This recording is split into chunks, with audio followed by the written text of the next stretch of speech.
الحمد للہ والصلاة والسلام علی رسول اللہ اما بعد۔ الحمدللہ یہ ایک مسرت اور خوشی کا موقع ہے کہ ہم نے نماز تراویح کے اندر قرآن مجید کی مکمل قراءت سماعت کی۔ اللہ تعالیٰ اس عبادت کو قبول فرمائے۔ خوش قسمت ہیں وہ لوگ کہ جنہوں نے اس جگہ یا کسی بھی جگہ مکمل قرآن مجید سنا، اور اس سے زیادہ خوش قسمت وہ لوگ ہیں جنہوں نے اس رمضان المبارک کے اندر قرآن مجید کو خود اوپر سے دیکھ کے یا زبانی پڑھا۔ سب سے بڑا سعادت مند ہے، خوشخبری ہے، مبارک ہے اس شخص کے لیے کہ جس نے قرآن مجید کے کئی ختم کیے۔ اللہ تعالیٰ کی اس پر خاص رحمت ہوئی کہ جس نے اس رمضان کے اندر کئی دفعہ قرآن مجید پڑھا۔ نبی کریم صلی اللہ علیہ وسلم ہر سال جبریل امین سے قرآن مجید کا دور کرتے رہے، لیکن جس سال آپ کا آخری رمضان تھا اس سال آپ نے جبریل سے 2 دفعہ دور کیا، کیونکہ مومن آدمی جیسے جیسے اپنی منزل کے قریب ہوتا ہے اس کی دوڑ تیز ہوتی ہے۔ بہرحال یہ تو ایک مبارک اور خوشی کا مرحلہ تھا، اللہ تعالیٰ قبول کرے۔ اب اس موقع پر 2 سے 3 پیغامات آپ کو دینا چاہوں گا اور اپنی گفتگو مکمل کروں گا۔ پہلا پیغام یہ کہ آپ کے سامنے اس چھوٹے بچے نے قرآن مجید پڑھا، آپ بھی اپنے بچوں کو حافظ قرآن بنائیے۔ کتنی خوشی ہے اس کے ماں باپ کے لیے، کتنی خوشی ہے اس کے والدین کے لیے، اس کے خاندان کے لیے، اور ان کے ان بزرگوں کے لیے جو قبروں میں جا چکے ہیں۔ ان کے لیے کتنی مبارک اور خوشی کا مرحلہ ہے کہ ان کا ایک بچہ وہ قرآن مجید مصلی رسول پہ کھڑا ہو کے سنا رہا ہے اور سینکڑوں لوگ پیچھے اس کے ابتدا میں نماز پڑھ رہے ہیں۔ اسلام کے اندر سب سے بڑا عہدہ، اسلام کے اندر سب سے بڑا، سب سے ترقی یافتہ جو گریڈ، سب سے بڑا گریڈ ہے وہ یہ مصلی رسول، جس کو خلافت ملتی ہے نا، امامت کبریٰ جس کو ملتی ہے اس کو یہ مصلی ملتا ہے۔ لیکن اب وقت گزرنے کے ساتھ ساتھ ہمارے خلفاء اور ہمارے حکمران ایسے آئے کہ ان کو مصلی رسول سے دلچسپی نہ رہی، وگرنہ مصلی اور منبر اس کا ہوا کرتا تھا جو علاقے کا حکمران ہوا کرتا تھا۔ حکومت اس کے پاس ہوتی تھی جس کے پاس مصلی اور منبر ہوتا تھا، لیکن وہ تو نہ رہے، لیکن اسلام کے اندر سب سے بڑا عہدہ اس مصلی کا ہے، مصلی سے بڑا عہدہ کوئی نہیں ہے۔ تو خوش قسمتی ہم والدین کے لیے کہ جن کا بچہ اس سب سے بڑے عہدے پہ فائز ہو گیا، اور اس کے لیے عمر کی قید نہیں ہے، اس کے لیے سفارش نہیں چاہیے، اس کے لیے صرف اللہ کی کتاب کا یاد ہونا اور اس کا عالم ہونا ضروری ہے۔ ہر والد، ہر ماں عزم کرے کہ وہ اپنے بچے کو حافظ قرآن بنائے گی۔ حافظ کے لیے جو اللہ کے ہاں اعزازات ہیں وہ الگ ہیں۔ یہ تو ہوا پہلا پیغام۔ دوسرا پیغام یہ ہے، ہم نے قرآن مجید سنا، کیا ہم نے قرآن مجید کو سمجھا بھی؟ مختصر یہ کہ قرآن کے ہمارے اوپر حقوق کتنے ہیں، ہم میں سے کتنے ایسے ہیں کہ جن کو اوپر سے دیکھ کر ناظرہ قرآن مجید پڑھنا نہیں آتا، جبکہ دنیاوی معاملات ان کو کافی حد تک آتے ہیں۔ آج کے دن ہم یہ عزم کریں کہ ہم قرآن کا پہلا حق ادا کریں گے کہ قرآن مجید کو صحیح پڑھنا سیکھیں گے۔ آپ کسی بھی شعبے سے تعلق رکھتے ہیں، آپ تاجر ہیں، آپ استاذ ہیں، آپ طالب علم ہیں، آپ ملازم ہیں، اور آپ بوڑھے ہیں، جوان ہیں، بچے ہیں، مرد ہیں، عورت ہیں، زندگی کے کسی حصے میں ہیں اور علمی اعتبار سے، دنیاوی اعتبار سے آپ کا مرتبہ مقام کچھ بھی ہے، آج سے یہ عزم کریں کہ میں قرآن مجید کو پڑھنا سیکھوں گا۔ یہ پہلا عزم ہم نے کرنا ہے۔ اور اس کے لیے آپ نے کرنا کیا؟ آپ نے اس کے لیے زیادہ وقت نہیں، صرف اور صرف 5 منٹ گھڑی کو دیکھ کر آپ جہاں نماز پڑھتے ہیں وہاں چلے جائیے، اور اگر آپ ہماری اس مسجد میں تشریف لائیں تو ہمارے لیے سعادت ہے۔ ہمارے پاس استاد محترم اس علاقے کے استاد قاری غلام نبی صاحب موجود ہیں، جو بزرگ شخصیت ہیں، وہ آپ کی خدمت کے لیے بیٹھے ہیں۔ آئیے بزرگوں سے قرآن مجید پڑھیے، پہلی دعوت۔ دوسرا موقع کہ اگر آپ قرآن مجید اوپر سے دیکھ کے پڑھ سکتے ہیں، پھر قرآن کا دوسرا حق یہ ہے کہ آپ قرآن مجید کو صحیح پڑھنا، تلفظ سے پڑھنا سیکھیں۔ ہم اجمی لوگ، ہم قرآن پڑھتے ہوئے فرق نہیں کرتے، لیکن عربی زبان اتنی فصیح ہے، اس کے معمولی سے تلفظ کو بدلنے سے قرآن کے معانی بدل جاتے ہیں۔ قرآن کے معنی بدل گئے۔ مثال کے طور پہ آپ پڑھ دیتے ہیں انعمت علیہم، انعمت کی جگہ پر چلے، اعرابی غلطی کی طرف ہم نہیں جاتے، ہم صرف الفاظ تلفظ پر رہتے ہیں۔ مثال کے طور پہ آپ یہ پڑھ دیتے ہیں قل هو اللہ احد، آپ کہہ دیجئے کہ اللہ ایک ہے۔ اگر آپ اس کو یوں پڑھتے ہیں کل، اور ہمارے اکثر کل نہیں پڑھتے، کل نہیں پڑھتے، کل پڑھتے، اور کل کا معنی ہوتا ہے آپ کھا لیجئے۔ قل هو اللہ احد، آپ کھا لیجئے اللہ ایک ہے۔ انگلش کا ایک لفظ اگر آپ غلط پڑھتے ہیں نا تو آپ کی جگ ہنسائی ہوگی، جگ ہنسائی، لوگ آپ کے اوپر ہنسیں گے کہ اس کو لفظ نہیں صحیح بولنا۔ اردو کے لفظ میں آپ غلطی کر جائیں، لوگ آپ پر ہنسیں گے۔ آپ مردوں کی جگہ پہ مردوں پڑھ دیں، کسی جگہ پہ لکھا ہو مردوں کا راستہ، اور آپ مردوں کے راستے کی جگہ پر یہ پڑھ دیں مردوں کا راستہ۔ مردوں کا راستہ اگر آپ پڑھ دیتے ہیں تو کتنی بڑی فحش غلطی آپ نے کر دی۔ ایک پیش کی وجہ سے ہو جاتا ہے،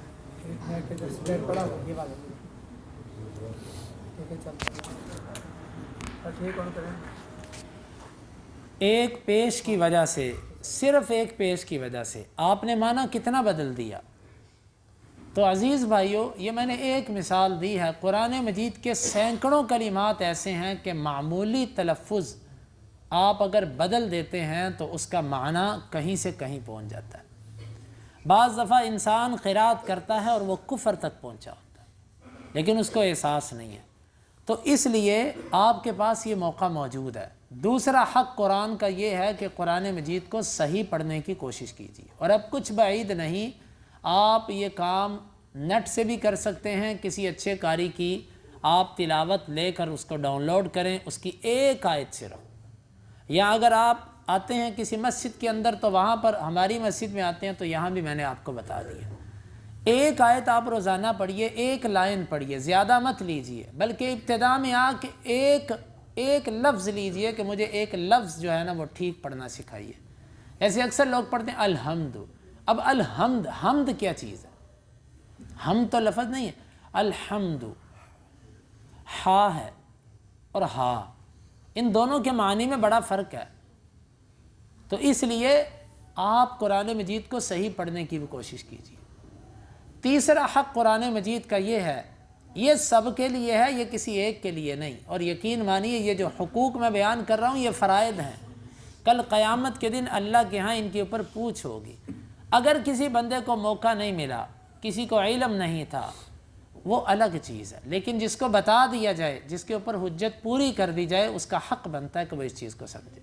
تیسرا حق یہ ہے کہ قرآن مجید کے ترجمے کو سمجھنے کی کوشش کیجیے۔ آپ بزرگ ہیں، جوان ہیں، عالم، حافظ ہیں کہ حافظ نہیں ہیں، قرآن مجید کا ترجمہ، قرآن مجید کو سمجھنا یہ ہم میں سے ہر ایک کی ذمہ داری.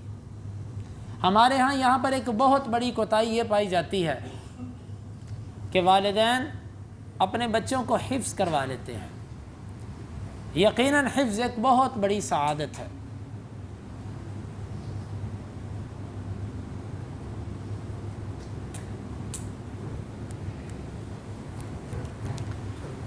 حفظ القرآن ایک بہت بڑی سعادت ہے، اس میں کوئی شک نہیں.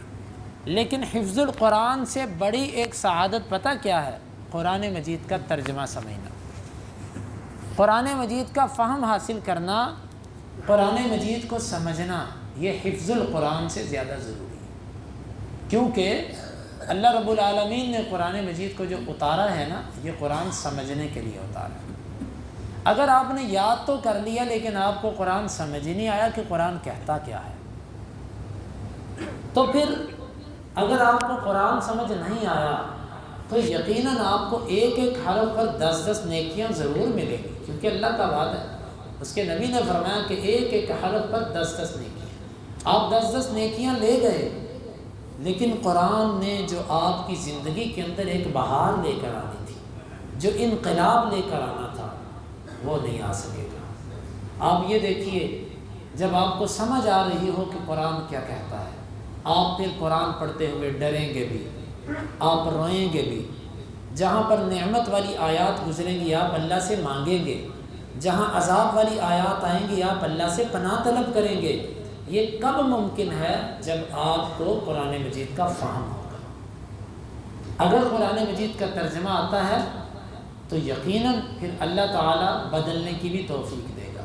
ہمارے ہاں ہوتا یہ ہے کہ حفاظ زندگی گزار دیتے ہیں لیکن ان کو قرآن مجید کا ترجمہ نہیں آتا. محترم بھائیوں، خود بھی آپ عمر کے کسی بھی حصے میں قرآن فہمی کے لیے وقت نکالیے.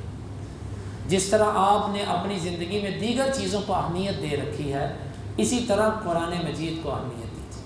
اپنے بچوں کے اوپر اس تعلیم کو لازم کیجیے. آپ کا بچہ انگلش جانے یا نہ جانے، آپ کا بچہ اسکول کا پڑھے یا نہ پڑھے، آپ کا بچہ اس امتحان میں پاس ہونا چاہیے جو امتحان اللہ نے مرنے کے بعد رکھا ہے. لیکن دنیا کے امتحان کے لیے آپ کے پاس سینکڑوں مواقع ہیں. دنیا کے امتحان کے لیے آپ کے پاس سینکڑوں مواقع ہیں. ایسے لوگ بھی ہیں کہ جنہوں نے دنیا کا ایک لفظ بھی نہیں پڑھا ہوا اور اللہ نے ان کو کروڑوں خربہ پتی بنا دیا. انگوٹھا چھاپ، ان کو اپنا نام بھی نہیں لکھنا آتا، سائن بھی نہیں کرنے آتے، لیکن اللہ نے رزق فراوانی سے دیا. یہی مقصد ہوتا ہے نا دنیا کی تعلیم کا. باقی اللہ کا قرب حاصل کرنے کے لیے تو کوئی ABC نہیں پڑھتا. اللہ کا قرب لینے کے لیے تو کوئی فزکس، کیمسٹری، بایو کی طرف نہیں جائے گا. وہ تو قرآن کو پڑھے گا، وہ تو حدیث کو پڑھے گا. تو یہ ضروری ہے کہ سب سے پہلے ہم اپنے بچے کو قرآن کا فہم دلوائیں، خود بھی اور اپنے بچوں کو بھی. اس لیے آج کی اس مجلس کے اندر ایک گزارش ہے آپ سے کہ آپ اپنے بچوں کے لیے جس طرح ناظرہ قرآن کے لیے استاذ رکھتے ہیں، اسی طرح اپنے بچوں کے لیے آپ ترجمۃ القرآن کے لیے بھی استاذ کا انتخاب کیجیے. جب آپ اپنے بچے کو ترجمہ پڑھا دیں گے نا تو آپ کا بچہ سمجھے گا کہ قرآن کیا کہتا ہے. پھر آپ کو اس کو بات بات پہ ٹوکنا نہیں پڑے گا. ٹھیک ہے وہ سویا رہے تو سویا رہے، لیکن جب وہ قرآن کھولے گا اس کو سمجھ آئے گی قرآن میرے سے کیا کہہ رہا ہے. لیکن اگر آپ نے یہ ترجمہ نہ پڑھایا بچے کو تو وہ بوڑھا بھی ہو جائے گا نا تو وہ اس لیے پڑھے گا کہ 10 نیکیاں ملیں گی ایک حرف پڑھنے پر، لیکن اس کو سمجھ نہیں آئے گی کہ قرآن مجھے کہتا کیا ہے. تیسرا حق یہ ہے کہ قرآن کے ترجمے کے لیے وقت نکالیے، ہر صورت میں نکالیے. ہماری اس مسجد کے اندر پورا سال عشاء کی نماز کے بعد قرآن مجید کی ترجمہ کلاس ہوتی ہے. آپ خود بھی اس میں آئیے، اپنے بیٹوں کو بھی بھیجیے. اپنی دکانوں کے ٹائم ٹیبل ایسے بنائیے کہ ہم نے جا کے ترجمہ کلاس میں بیٹھنا ہے، کہ یہ تجارت نہیں ہے. هل ادلکم علی تجارت تنجیکم من عذاب علیم. تجارت دو طرح کی ہے، ایک تجارت وہ جس میں آپ دنیا کماتے ہیں اور ایک تجارت وہ ہے جس میں آپ اپنی آخرت کمائیں گے. اللہ تعالیٰ نے اس کو تجارت کہا ہے. یہ تجارت ہے اللہ کے ساتھ. تؤمنون باللہ، اللہ پر ایمان، اس کے رسول پر ایمان، اور اس کے رستے میں مال اور جان سے جہاد. یہ بھی تجارت کیجیے. تو اپنے لیے بھی اپنی اولادوں کے لیے بھی وقت نکالیے. انشاءاللہ العزیز ہمارے یہاں پر ہم بیٹھے ہیں قرآن مجید کی تعلیم دینے کے لیے. آپ آئیے، تشریف لائیے. اگر کوئی ہم سے دور ہے وہ اپنے گھروں کے اندر کوئی مناسب یا اپنی مسجد کے اندر مناسب استاذ کا انتخاب کر کے اپنے بچوں کو اس سے ترجمۃ القرآن پڑھائیں، اس کو فرض کا درجہ دیجیے۔ یہ سب تعلیموں سے اہم تعلیم ہے۔ چوتھا حق قرآن مجید کا وہ ہے کہ اپنے عقائد قرآن مجید سے لیجیے۔ آج ہمارے معاشرے میں کیا چلتا ہے؟ میں ایک نیوٹرل بات کر رہا ہوں، میں جس گھرانے میں پیدا ہوا ہوں میں اسی کو ہی فالو کرتا ہوں۔ میں کہتا ہوں کہ جی میں فلاں گھرانے میں پیدا ہوا، میرے ماں باپ فلاں مکتب فکر سے تعلق رکھتے ہیں، میں بھی انہی کے پیروکاروں میں سے ہوں، میں اس کو ترک کرنے کے لیے تیار ہوں۔ جبکہ ایک مسلمان کے شان شان یہ نہیں ہے۔ اللہ تعالیٰ نے ہمیں قرآن دیا، اپنے عقائد ہم قرآن مجید سے لیں۔ یہ کیا ہوا کہ قرآن تو شرک کا رد کرے، قرآن تو غیر اللہ سے مدد مانگنے کو حرام کہے، قرآن غیر اللہ کے نام پر ذبیحے کو حرام قرار دے، اور ہم مسلمان بھی کہلائیں، قرآن بھی پڑھیں، قرآن کا ختم بھی کریں، اور ہم کہیں یا رسول اللہ مدد، یا غوث عبد القادر جیلانی یا مدد، یا علی مدد، یا حسن حسین مدد۔ یہ قرآن کا حق ہے؟ ایک بندہ قرآن پڑھے بھی اور پھر اس کی مخالفت بھی کرے، لوگ اس کو کہیں گے تو زبان سے کچھ کہتا ہے، عمل سے کچھ کرتا ہے، تیرے قول اور تیرے عمل کے اندر تضاد ہے، یہ تو نفاق ہوتا ہے۔ کہ تو نماز میں کہتا ہے ایاک نعبد و ایاک نستعین، پھر تو قبر پہ جا کے وہاں سے نظر و نیاز بھی کرتا ہے، تو وہاں پر چڑھاوا بھی چڑھاتا ہے، تو ان سے منتیں بھی مانگتا ہے، تو ان کو اللہ کا شریک بھی سمجھتا ہے، تو کہتا ہے یہ غوث بھی ہے، یہ داتا بھی ہے، یہ گنج بخش بھی ہے، یہ غریب نواز بھی ہے، یہ بگڑی بنانے والا بھی ہے، یہ بیڑیاں تارنے والا بھی ہے۔ یہ انصاف تو نہ ہوا۔ آپ خود قرآن مجید کھولیے، قرآن سے پوچھیے کہ مجھے عقیدہ کیا اختیار کرنا ہے، میرا عقیدہ کیسا ہونا چاہیے۔ مال اللہ کا دیا ہوا، اسلام کے آنے سے پہلے زید بن عمر بن نفیل اور کتنے ایسے لوگ تھے جو مشرکین مکہ کو کہا کرتے تھے، اور لوگوں بکری اللہ نے پیدا کی، اس کو جان اللہ نے دی، تم اس کو غیر اللہ کے نام پہ ذبح کر دیتے۔ یار اگر تم نے کسی غیر کے نام پہ ذبح کرنا تھا تو غیر کی بنائی ہوئی چیز ذبح کر دے۔ میرے اللہ کی بنائی ہوئی چیز غیر اللہ کے نام پہ، اللہ کا دیا ہوا مال غیر اللہ کے نام پہ، غیر اللہ کا قرب حاصل کرنے کے لیے، نظر و نیاز کے لیے۔ میرے بھائیوں، یہ قرآن ہمیں پکڑ لے گا، اللہ کے نبی قیامت کے دن ہمیں روک لیں گے۔ یا رب ان قوم اتخذوا هذا القرآن مہجورا، اے میرے رب اس قوم نے قرآن مجید کو ترک کر دیا تھا۔ اس سے بڑا ترک کیا ہے کہ قرآن آپ کو شرک سے روکے اور ہم بھاگ بھاگ کے شرک کے پیچھے جائیں۔ اپنے اعمال قرآن کے مطابق بنائیں۔ ہماری نمازیں اللہ کے نبی صلی اللہ علیہ وسلم کی سنت طریقے پر ہونی چاہیے۔ آج لوگوں کے ذہن بن چکے ہیں کہ جی جیسے بھی نماز پڑھو ٹھیک ہو جاتی ہے۔ لوگوں کا ذہن بن چکا ہے کہ جی یہ مولویوں کے اختلافات ہیں، کوئی کہتا ہے ہاتھ اوپر باندھو، کوئی کہتا ہے نیچے باندھو، کوئی کہتا ہے چھوڑ دو، کوئی کہتا ہے آمین کہو، کوئی کہتا ہے۔ میرے بھائیوں، نہ میری بات، نہ آپ کی بات، نہ کسی اور کی بات، نہ میری کوئی اتنی حیثیت ہے کہ میں کسی چیز پہ فتویٰ لگا سکوں، نہ کسی اور کو اسلام نے اتنی حیثیت دی ہے کہ وہ اپنی طرف سے کوئی چیز رائج کر سکے۔ بات وہ جو اللہ اور اس کے رسول کی۔ صلو کما رأیتمونی اصلی، نماز اس طرح پڑھو جس طرح مجھے نماز پڑھتے دیکھا۔ میرے نبی نے کیسی نماز پڑھی تھی؟ ہم کہتے ہیں مولوی صاحب اتنی تحقیق کون کرے، اتنی باریکیوں میں کون جائے جتنی باریکیوں میں آپ جاتے ہیں۔ میرے پیارے بھائی، یہ جواب آپ کو زیب نہیں دیتا۔ اگر آپ جنت کے طلبگار ہو، اگر آپ خالص کے طلبگار ہو، اس کے لیے مشقت تو آپ کو کرنی پڑے گی، محنت تو آپ کو کرنی پڑے گی۔ کیا آپ یہ سمجھتے ہیں کہ لا الہ الا اللہ پڑھنے سے جنت مل جائے گی؟ کیا اس پہ مشکلات نہیں آئیں گی؟ یہ مشکلات ہیں۔ صحیح نماز ڈھونڈیے کہ نبی کی نماز کون سی ہے، میرے نبی نے کس طریقے سے نماز پڑھی اس کو ڈھونڈیے، میرے نبی نے کیا عقیدہ دیا اس کو ڈھونڈیے، اللہ کے نبی صلی اللہ علیہ وسلم کے معاملات کیسے تھے، آپ کا اخلاق کیسا تھا، ان چیزوں کو تلاش کیجیے۔ قرآن ہمیں یہ کہتا ہے، اگر قرآن پر عمل نہیں کیا تو قرآن مجید کی آیت مثل الذین حملوا التوراۃ ثم لم يحملوها كمثل الحمار يحمل اسفارا۔ مثال ان لوگوں کی جن کو تورات دی گئی پھر انہوں نے تورات پر عمل نہیں کیا، ان کی مثال ایسی ہے کہ جیسے گدھے کے اوپر کتابیں لدی۔ تورات والے اگر تورات پر عمل نہ کریں تو اللہ کہے گدھے، قرآن والے قرآن پر عمل نہ کریں تو آخر ان میں کیا برائی تھی کہ وہ تو گدھے بن گئے، اور ہمارے اندر ایسی کون سی خوبی ہے کہ ہم عمل نہ کر کے بھی وہ نہیں بنے۔ عزیز بھائیو، قرآن مجید پر عمل کیجیے۔ قرآن ہماری زندگیوں میں عمل کے لیے آیا ہے، یہ محض ناظرہ پڑھنے کے لیے، محض زبانی رٹا لگانے کے لیے کہ نہیں آیا۔ صرف اگر اس قرآن کو سمجھنا نہیں اور سمجھنے کے بعد قرآن پر عمل نہیں کرنا، یہ دو حقوق سب سے بڑھ کر ہیں۔ اگر یہ نہیں تو پھر قیامت کے دن ہم قرآن پڑھ کے بھی ڈھیر لگے ہوں گے، اللہ میں نے زندگی میں اتنے ختم کیے، اللہ کہے گا عمل کتنا کیا؟ تجھے ساری زندگی اتنی فرصت نہیں ملی کہ میں قرآن کو سمجھ سکوں، قرآن کہتا میرے سے کیا؟ تیرا عقیدہ ہی قرآن کے مطابق نہیں ہوا، تیری نماز نبی کے طریقے پر نہیں ہوئی، تیرے معاملات نبی کے طریقے پر نہیں تھے، تو کیا فائدہ؟ تو یہ ہے میرے عزیز بھائیوں آپ کو دعوت کہ قرآن کے حقوق کو سمجھیں اور اپنے بچوں کو قرآن سے جوڑیں، اپنی نسلوں کو قرآن سے جوڑیے۔ اور آخری بات، ایسا نہ ہو کہ رمضان گزر جائے اور مسلمان دوبارہ مسجدوں سے کٹ جائیں۔ اگر استقامت نہیں ہے، اگر سارا رمضان قرآن سن کے ہم مسجد کے نمازی نہیں بن سکے نا، تو اس کا مطلب یہ ہے کہ اللہ تعالیٰ کے ہاں یہ عبادت قبول نہیں ہوئی۔ کیونکہ عبادت قبول ہونے کی علامت یہ ہے، نیکی کا صلہ اللہ تعالیٰ یہ دیتے ہیں کہ اس کے بعد اور نیکیاں کرنے کی توفیق ملتی ہے۔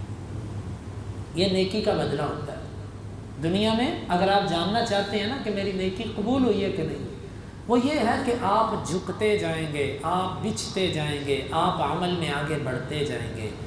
جس درخت پہ پھل لگ جاتے ہیں اس کی ٹہنیاں جھک جاتی ہیں، بچھ جاتی ہیں، لوگوں کے لیے نفع آور ہو جاتی ہے۔ اگر یہ عبادت اللہ کے ہاں قبول ہوئی نا، تو اس کی نشانی یہ ہوگی کہ رمضان اور غیر رمضان میں نمازوں میں فرق نہیں آئے گا، پابندی بڑھ جائے گی، قرآن سے تعلق مضبوط ہو جائے گا۔ اور میرے بھائیو، آخری بات، قرآن کو مت چھوڑیے گا۔ قرآن صرف رمضان میں پڑھنے کے لیے نہیں ہے۔ یہ بات میں حفاظ سے بھی گزارش کرتا ہوں کہ اپنے سینوں کو منور رکھیے، اپنی زبانوں کو تر و تازہ رکھیے، اپنی زبانوں کو قرآن کی مٹھاس کے ساتھ ہر وقت میٹھا رکھیے۔ روزانہ قرآن مجید کی تلاوت کیجیے، روزانہ قرآن مجید کو پڑھیے، اپنی دکانوں پر، اپنی ٹیبلوں کے اوپر ایک ایک قرآن مجید کا نسخہ رکھیے، اپنے کمروں میں اپنی سائڈ ٹیبلوں پہ قرآن مجید کا نسخہ رکھیے، اپنی گاڑیوں میں قرآن مجید کا ایک نسخہ رکھیے، اپنے موبائلوں کے اندر قرآن مجید رکھیے۔ جہاں آپ کو فرصت ملے کچھ دیر قرآن کے ساتھ بیٹھ جائیے۔ اللہ کی قسم، آپ اس قرآن سے ذرا دوستی لگا کر دیکھیے، آپ اس کے ساتھ تھوڑا سا وقت لگا کر دیکھیے، پھر دیکھیے گا یہ قرآن، پھر یہ دیکھیے گا قرآن آپ کے وہاں کام آئے گا جہاں پر آپ کے نہ ماں باپ کام آئیں گے، نہ مال و دولت کام آئے گا، نہ خاندان کام آئے گا، سب بھاگیں گے، لیکن قرآن کہے گا۔ حدیث کے اندر آتا ہے کہ سورہ بقرہ اور آل عمران، آپ نے فرمایا اقرأ الزہراوین، یہ دو نور والی صورتوں کو پڑھو، فَإِنَّهُمَا يَأْتِيَانِ كَأَنَّهُمَا غَمَامَتَانِ أَوْ كَمَا قَالَ، آپ نے فرمایا یہ قیامت کے دن آئیں گی، یہ تمہارے اوپر ایسے ہوں گے جیسے بدلیاں ہوتی ہیں۔ جس طرح بادل انسان کو دھوپ سے بچاتا ہے، یا جس طرح پرندے کے پر ہوتے ہیں وہ اس کو گرنے سے بچاتے ہیں، یہ قرآن اللہ سے کہے گا اللہ اس کو میں نے رات کو سونے نہیں دیا، اللہ میں نے اس کو دن کو قرآن کی تلاوت کے ساتھ جوڑے رکھا، اللہ آج میں کیسے اس کو چھوڑ جاؤں اکیلا؟ یہ قرآن پھر آپ کو چھوڑے گا نہیں، یہ قرآن ایک ایسا دوست ہے، اور واللہ اللہ کی نعمتوں میں سب سے بڑی نعمت قرآن ہے، اور اس کی مٹھاس اسی کو محسوس ہوتی ہے کہ جس کا مزاج ٹھیک ہے۔ بیمار بندے کو تو میٹھے کا پتہ ہی نہیں چلتا کیونکہ منہ کا ذائقہ بدلا ہوا ہے۔ ہم میں سے بیمار آدمی کو قرآن کی لذت کا کیا پتہ؟ قرآن کی لذت تو اس کو محسوس ہوگی کہ جس نے قرآن سے پکی دل سے دوستی کرنی۔ تو آؤ میرے پیارے بھائیوں، ہم آج عزم کریں کہ ہم قرآن سے جڑے رہیں گے، مساجد سے جڑے رہیں گے، قرآن سیکھیں گے، قرآن سمجھیں گے، تلفظ سے پڑھیں گے، اور سدا اس پر ہی ہماری زندگیاں ہوں گی اور اسی پر ہماری موت ہوگی۔ ہم اللہ سے دعا کرتے ہیں کہ یا رب العالمین اس بیٹے کو بھی اور باقیوں کو بھی سینکڑوں زندگیوں میں ختم کرنے کی توفیق عطا فرما۔ یا اللہ ہم تیرے سے یہ دعا کرتے ہیں، یہ مبارک مجلس ہے، اس مجلس کو تیرے فرشتوں نے گھیرا ہوا ہے، اللہ ہم تیرے سے دعا کرتے ہیں کہ یا رب العالمین ہماری زندگیاں قرآن کے مطابق بنا دے، یا اللہ ہمارے عقائد قرآن کے مطابق بنا دے، ہمارے اعمال قرآن و حدیث کے مطابق بنا دے، یا رب العالمین قرآن ہمارے دلوں کی بہار بنا دے، یا رب العالمین قرآن جو ہے ہماری زندگیوں کا نور بن جائے، ہمارے غم اس کی وجہ سے چھٹ جائیں، ہماری پریشانیاں اس قرآن کی وجہ سے دور ہوں۔ اللہ ہمیں قرآن پر عمل کرنے کی توفیق عطا فرما۔